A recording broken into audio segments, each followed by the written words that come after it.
नमस्कार दोस्तों। आज आपको बताऊंगा कैसे वोटर आई कार्ड को अप्लाई करना है नए वोटर आई कार्ड के लिए। अभी आज ही 11:45 पर एक वीडियो आई है जिसमें मैंने बताया था कि कैसे अपने आप को रजिस्टर करते हैं। तो ये दूसरा स्टेप होने वाला है कि कैसे आपको नया वोटर आई कार्ड आपको अप्लाई करना है। और जल्द ही मैं ये भी वीडियो लेके आऊँगा कि कैसे आपको करेक्शन करना है वोटर आई कार्ड में।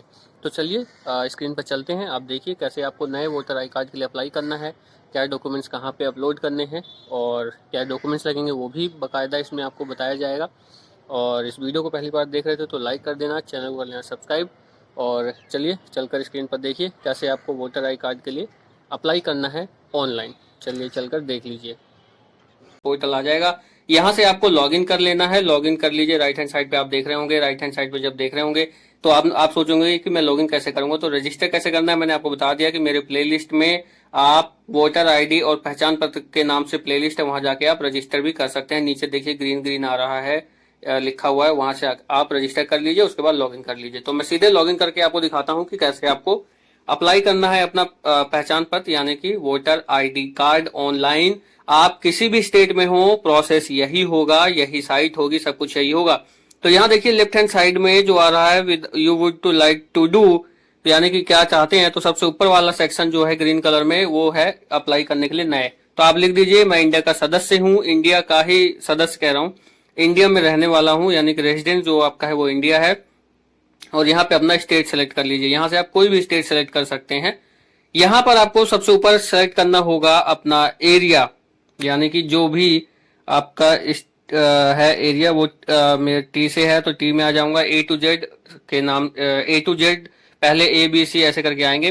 तो वो वहां पर सेलेक्ट करना है आपको कौन सा एरिया पड़ता है। उसके बाद आप नीचे आइए, नीचे आने के बाद आपको डिस्ट्रिक्ट सेलेक्ट करना पड़ेगा। डिस्ट्रिक्ट आप सेलेक्ट कर लीजिए। अगर आप दिल्ली की बात करें तो साउथ दिल्ली है, नॉर्थ दिल्ली है, ईस्ट दिल्ली है, ये सब। उसके बाद नीचे आपको पूरा एड्रेस लिखना है। ये जो कॉलम्स है एड्रेस लिख रहा हूँ, सामने आपको उसकी हिंदी नजर आएगी। हालांकि ये मैं ब्लर करने वाला हूँ, आप लोगों को शायद ना दिखे तो आपको मैं बता रहा हूँ।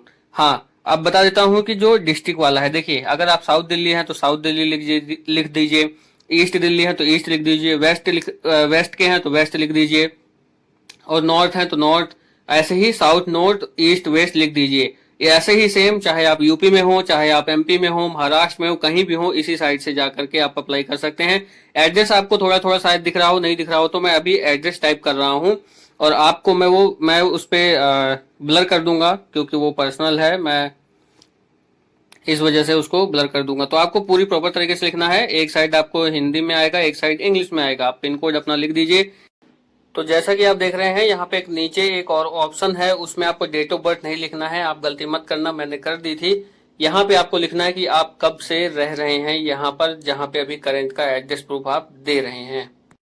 उसके बाद आप फॉर्म भर के नेक्स्ट करिए। उसके बाद नीचे आइए, नीचे आपको एड्रेस प्रूफ देना होगा। नीचे आप आके एड्रेस प्रूफ कॉपी अपलोड कर दीजिए। मैंने आपको कहा है कि आप पहले से ही अपना address proof, date of birth का प्रूफ और अपना फोटोग्राफ अपने सिस्टम में रख लीजिए ताकि कोई भी दिक्कत आपको ना हो।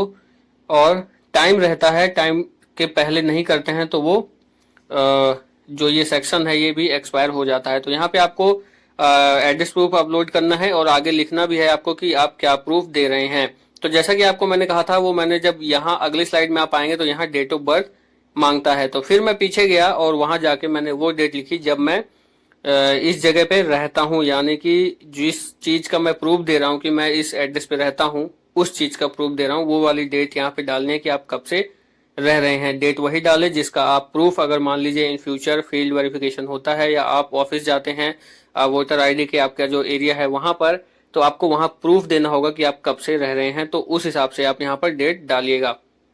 उसके बाद नेक्स्ट कर दीजिए। नेक्स्ट करने के बाद आपको यहाँ पे डेट ऑफ बर्थ डालना है। डेट ऑफ बर्थ डालने के बाद आपको ये यहाँ पर बताना है कि आपका होम टाउन क्या है या फिर विलेज क्या है जहां पर आप पैदा हुए हैं मेरे हिसाब से। तो मेरा यूपी है, प्रयागराज। और हमारे जो रूट्स हैं, जिसको कहते हैं रूट्स आपके क्या हैं, तो और होम टाउन भी कहा जाता है, तो वो प्रयागराज है, जो कि पहले इलाहाबाद था, अब नाम बदल दिया गया है वहां का। तो मैंने वो सब भर दिया है लगभग। आप भी बहुत ही अच्छे से डेट ऑफ बर्थ वगैरह अपनी भरें, उसके बाद ही नेक्स्ट करें। और नेक्स्ट करने के बाद आप बैक भी आ सकते हैं। तो यहाँ पे विलेज का नाम लिख देता हूँ, आप भी लिख दो। उसके बाद आपको एज प्रूफ यहाँ पे अपलोड करना होगा। यहाँ पे देखिए स्टेट सेलेक्ट करना है, स्टेट के बाद डिस्ट्रिक्ट आपको मतलब आपका जो गांव लगता है, जो विलेज है, जहां भी आप रहते हैं वहां का आपको डिस्ट्रिक्ट भी लिखना होगा। उसके बाद आपको नीचे आना है, नीचे फोटोग्राफ्स अपलोड करना है, माफ कीजिएगा फोटोग्राफ नहीं, डीओबी का प्रूफ देना है आपको। तो डेट ऑफ बर्थ के लिए जो प्रूफ देना है आपको यहाँ पे दे, वह पीछे वाली स्लाइड में दे दें। फिर उसके बाद नेक्स्ट पे क्लिक करें। यहाँ पे आपको देनी है अब पर्सनल डिटेल अपनी, अपना नाम लिख दीजिए, अपना जेंडर बता दीजिए, मेल फीमेल। और उसके बाद यहाँ पर आप अपने पेरेंट्स का नाम लिख सकते हैं या फिर अपने हस्बैंड का, यानी कि माता पिता या फिर अपने हस्बैंड का, तो आप यहाँ पर वो नाम लिख सकते हैं। और उसके बाद आपको क्या करना होगा, फोटो अपलोड करना होगा इस वाले स्लाइड में। और जैसे ही स्लाइड में अपलोड करेंगे उसके बाद आपको फिर से एक बार नेक्स्ट करना होगा। और नेक्स्ट करने के बाद आपको मोबाइल नंबर और ईमेल आईडी डालना होगा। और यहाँ पे अगर आप स्पेशल हैं या फिर डिसेबल हैं, यानी कि आप यूं कहें कि कुछ विकलांग वगैरह हैं, तो उसके बारे में आपको ऊपर डिटेल देनी होगी अगली वाली स्लाइड में। और बाकी बैक और फ्रंट, यानी कि नेक्स्ट करने के बाद बैक भी आ सकते हैं। तो वहां पे अगर लगता है कि आपको कुछ करेक्शन करना है तो आप बैक भी आ सकते हैं। तो यहाँ पे आप देख सकते हैं ऊपर विजुअल और वो सब चीजें ऊपर लिखा है, तो आप कुछ हैं तो उसमें से डाल दीजिए। और यहाँ पर अपनी ईमेल आईडी और फोन नंबर डाल दीजिए। इन फ्यूचर आपको पता भी चलता रहेगा और हो सकता है मैसेज वगैरह भी आपको आता रहेगा। तो ईमेल और आपको मोबाइल नंबर जरूर डाल देना है। हो सकता है कि आप यहाँ पर मोबाइल और ईमेल डालें तो आपको मेल भी आ जाए, आपका फॉर्म या फिर कुछ डिटेल्स आपको मेल आ जाए, तो आप वो सब कर दीजिए। उसके बाद नेक्स्ट करिए। नेक्स्ट करने के बाद आप देखेंगे कि यहाँ पे वो पूछ रहा है कि आपने पहले कभी अप्लाई तो नहीं किया है कहीं किसी स्टेट में, और नहीं किया है तो इसको यस करते हो, यानी कि आप मान रहे हैं इस बात को कि आपने कहीं अप्लाई नहीं किया है। और यहाँ पर आपको वो प्लेस वेरीफाई करना है कि आप कहाँ से ये वेरीफाई कर रहे हैं। तो मैं दिल्ली से कर रहा हूँ, तो यहाँ से करने के बाद, दिल्ली से करने के बाद ये चीज मैंने दिल्ली वहां पर लिखी। आप यूपी है तो यूपी लिखिए, एमपी है तो एमपी लिखिए, महाराष्ट्र लिखिए, छत्तीसगढ़ लिखिए। वो चीज वहां पे आपको लिखना है कि आप कहाँ से फॉर्म अप्लाई कर रहे हैं, किस स्टेट के लिए। यहाँ से आप देखिए प्रिंट का ऑप्शन ऊपर आ रहा है। ये जो फॉर्म फाइनल खुल के आता है, फॉर्म 6, जो आप नए फॉर्म, नया पहचान पत्र के लिए भरते हैं, तो यहाँ पे फोटो और फॉर्म आ जाएगा। यहाँ से आप प्रिंट कर लीजिएगा। देखिए ये एक्सपीरियंस से ही आता है, जैसा कि मैं कहता हूँ कि पहले नॉलेज होती है पूरी, उसके या तो प्रैक्टिकल होता है, फिर वीडियो बनाता हूँ। तो मैंने क्या किया है गलती कि मैंने इस फॉर्म का जो भरा हुआ है प्रिंट नहीं लिया। तो लेकिन आप ये गलती मत करना। इस वाले स्टेप में, फाइनल सबमिशन से पहले इस स्टेप में फॉर्म आता है, उस फॉर्म का प्रिंट मार लीजिए, वो आपके काम आ सकता है। हालांकि हो सकता है कोई और भी ऑप्शंस हो इसके लिए कि आप फॉर्म कैसे प्रिंट मारेंगे, खैर वो बाद में बताया जाएगा आपको, लेकिन आप जरूर ये काम कर लीजिए, मैंने नहीं किया।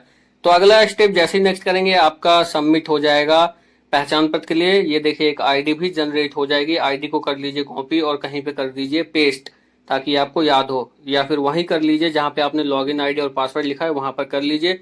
उसको आप कहीं भी लिख लीजिए इन फ्यूचर आपको ट्रैक करने के लिए। तो देखिए ट्रैक करने के लिए जैसे ही क्लिक करेंगे ट्रैक कर दीजिए। यहाँ पे देखिए सब कुछ सबमिट हो चुका है। सबमिट हो गया फॉर्म, बीएलओ होगा अपॉइंटमेंट, फिर उसको वेरीफाई होगा और एक्सेप्ट अप्रूवल होगा या नहीं वो पता चलेगा।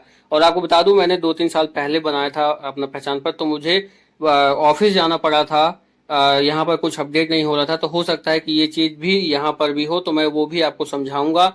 और आपको फील्ड वेरिफिकेशन खुद से ही करानी होगी, यानी कि खुद ही आपको ऑफिस जाना होगा, उनको डॉक्यूमेंट्स प्रोवाइड कराने होंगे जो भी दिक्कत होगा। इस वीडियो में इतना ही। चैनल को लाइक शेयर सब्सक्राइब कर